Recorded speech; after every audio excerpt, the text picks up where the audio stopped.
አርበኛ አስረስ ወደ ዋናው ጉዳይ እንምጣ። ትብብር ምናልባት የጽምዶ የሚባለው ቃል ከቅርብ ጊዜ ወዲህ በኢትዮጵያ የፖለቲካ ውይይቶች ውስጥ ቃሉ የተለመደ መጥቷል።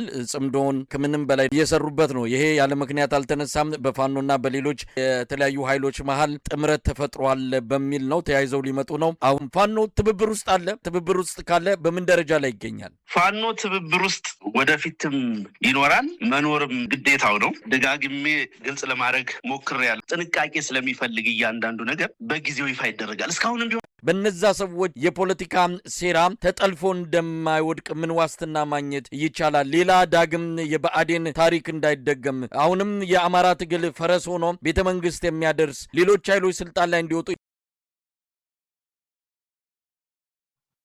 ቲፒኤልኤፎች ፋኖችን ወራሪ ኃይሎች ይላሉ። ፋኖች አጽመርስታችን ነው፣ መሬታችን ነው፣ የኛ ነው ይላሉ። የወልቃይት ጠገዴን ጉዳይ አሁን አንተ በምትለው ጉዳይ አድበስብሰህ ሳይሆን ይሄ ነገር እንዴት ነው መታረቅ ያለበት? እስኪ ንገረን። ይሄን ነገር እንዴት ነው የምታስታርቀው?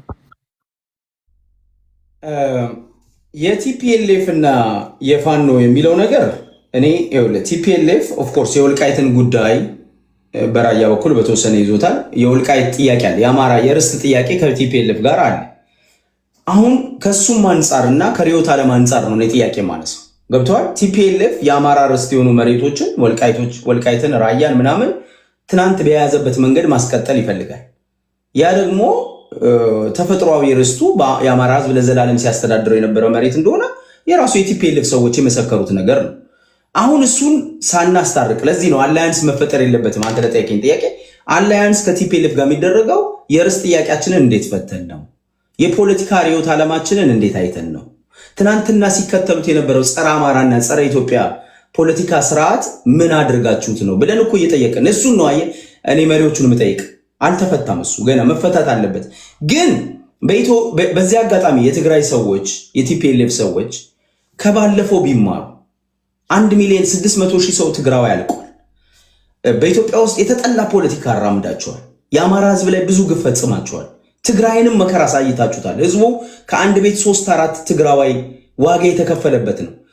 የተከተላችሁት ፖሊሲ የፖለቲካ ርዕዮተ ዓለም ስህተት ስለሆነ ብቻ ነው እንጂ እኮ ትግራይ እኮ ይኸውልህ በኢህአዴግ ጊዜ በቲፒኤልኤፍ ጊዜ ራሱ 70,000 ሰው ገብረዋል፣ 80,000 ሰው ገብረዋል። ከደርግ ጋር ታግለው ማለት ነው። የነፃነት ትግል አድርገዋል። የነፃነት ትግሉ ምንድነው ግን ያመጣው? ትግራይንም ኢትዮጵያንም ነፃ አላወጣ። ለምን? ሄጂሞኒ ስለፈለጉ የብሔር ብሔረሰቦች ጭቆና አለ ብለው ታግለው የብሔር የበላይነት ስላመጡ ያንን አስተሳሰባቸውን ዛሬም ሳይቀይሩ ከዛ ስህተታቸው ዛሬም ሳይማሩ እንደገና ተመልሰን በ1983 የፈጠርነውን ኮአሊሽን ኢህአዴግ የሚባል እንደገና ከአማራ ፋኖ ጋር ይሁን ከሌሎች የፖለቲካ ኃይሎች ጋር ፈጥረን እንመጣለን የሚል ሐሳብ ያላቸው የትግራይ ሰዎች እነ ደብረጽዮን ሌሎቹ ይሄ ስህተት ነው። ትናንት ካላሰራ ብዙ ሺህ ትግራዮችን ዋጋ ካስከፈለ ኢትዮጵያን በዚህ በዘረኝነት እሳቤ ውስጥ ከከተተ ያንን እሳቤ መልሰ ዛሬ ይዘ ስትመጣ በቃ ካንተ በላይ እኔ ይሄ ምንድነው የተቸነከረ አይደለም ቴዲ፣ ይሄ የተቸነከረ ሐሳብ ነው። ተሞክሮ ስልጣን ይዘ ከስልጣን የወደቅበትን ሐሳብ እንደገና አሻሽዬ ይዤው እመጣለሁ እያለ ነው የቲፒኤልኤፍ። እሱን እቃወማለሁ ባይዘው ትክክል አይደለም። ይሄን ቀይሩ ነው ማለት ግን ይኸውልህ እሳቤ ቴዲ የትግራይ ኃይሎች የወያኔ ኃይሎች ይሄን ቢያስቡ የነሱ ፍላጎት ነው። እኔ የምጠይቀው ማን ነው? ለአማራ ጥቅም የቆመውን ኃይል እነዚህ ሰዎች እያሉ ያሉት እኮ ይኸው ወልቃይትንም እንፈልጋለን እያሉ ነው። ፖለቲካ ርዕዮተ ዓለማቸውን አልቀየሩም። ትናንትና ሲከተሉት የነበረው ፖሊሳቸው አልተቀየረም። እንዴት አብራችሁ ትሰራላችሁ ነው ጥያቄ። የአማራ የኛ ደግሞ ጥያቄ ምንድነው? ኢትዮጵያ ውስጥ ያለው የኤትኒክ ፌደራሊዝም ይቀየር። አማራ በመላው ሀገሪቱ ሰርቶ መኖር አልቻለም። በጠላትነት ቤቱ እየፈረሰ ነው። የሃይማኖት ተቋማቶቹ እየፈረሱ ነው፣ እየተገደለ ነው። ሌላውን ብሔር ብሔረሰብ ኢትዮጵያውያኑም እንደዛው እየተሰቃየ ነው፣ ሁሉም ኢትዮጵያዊ። ስለዚህ ይሄን ስርዓት መቀየር አለብን ብለን ነው እኛ ፋኖን የምንደግፈው ማለት ነው።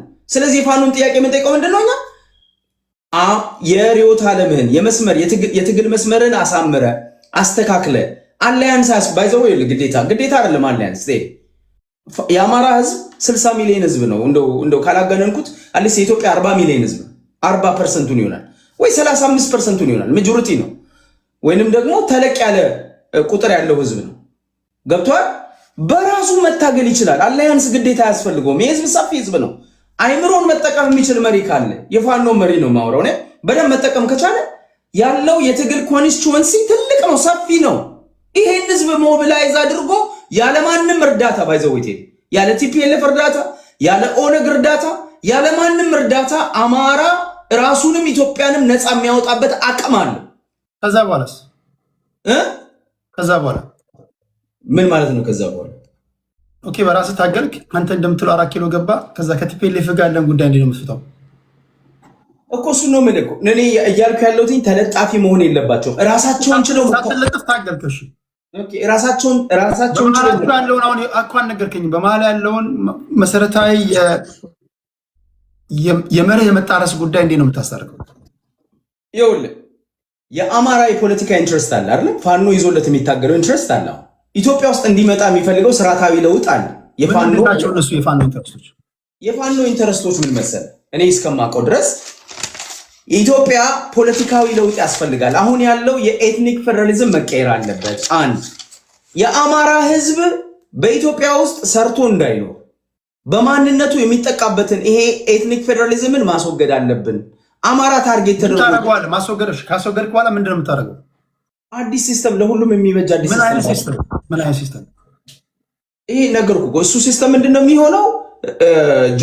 ጂኦግራፊያዊ የሆነ ሁሉ አቀፍ የሆነ ሁሉንም የፖለቲካ ኃይሎች ሁሉንም ኢትዮጵያኖች የሚያሳትፍ ፌዴራላዊ ሲስተም፣ የፌዴራል ስርዓት ነው የሚሆነው። ባይዘው እኔ አሁን ኢትዮጵያ ውስጥ ሌሎች ብሔር ብሔረሰቦች ይህንን አንተ የምትለውን እንደሚቀበሉ ምን ያህል እርግጠኛ ሆንክ? እኩልነትን አልቀበልም የሚል ኦሮሚያ የሚባል ክልል ወይም ሲዳማ የሚባል ክልል ወይም ትግራይ የሚባል ማለት አንድ አንተ ነህ። ፕሊስ በእናትህ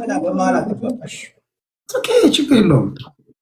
ሁለት ክልል ብቻ ነው እኮ አሁን ይሄ ነገር ያለው።